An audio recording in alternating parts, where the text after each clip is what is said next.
Anyway, now on Ukraine, uh, the president next week. Um, there's negotiations between the U.S. and Ukraine back in Saudi. The Saudis again front and center in the negotiations. And today, in an earlier Oval Office event, the president talked about Ukraine, and then he called on his national security advisor to also comment. So let's listen to both of those. They're interesting. Number one and then number two, Sam. Make it more difficult, frankly, to deal with Ukraine. And they don't have the cards. They don't have the cards. As you know, we're meeting in Saudi Arabia on sometime next week, early. And we're talking, would I find that in terms of getting a final settlement, it may be easier dealing with Russia, which is surprising because they have all the cards. I mean, they're bombing the hell out of them right now.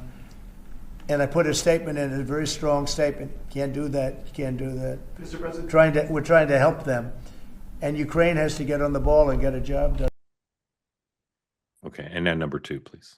The president has been crystal clear, and he's been clear to all sides. The fighting has to stop. Both sides need to get to the table. We had a good engagement. Both leaders have said only President Trump could do so.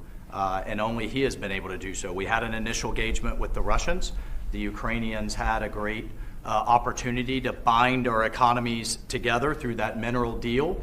Unfortunately, that didn't go so well, but we think we're going to get things back on track. Secretary Rubio, myself and Ukrainian delegation will be meeting in Saudi Arabia next week to get these talks back on track, get a ceasefire in place, and drive peace home under President Trump's leadership. Under President Trump's leadership.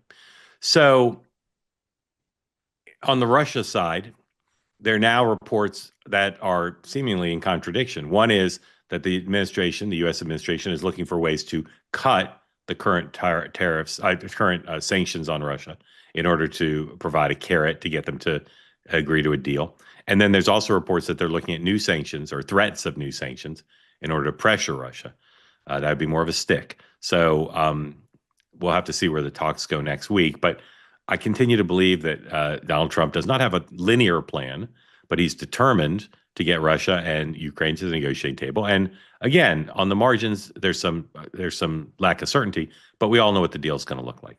Okay, we all know what it's going to look like, and the president's trying to get it there.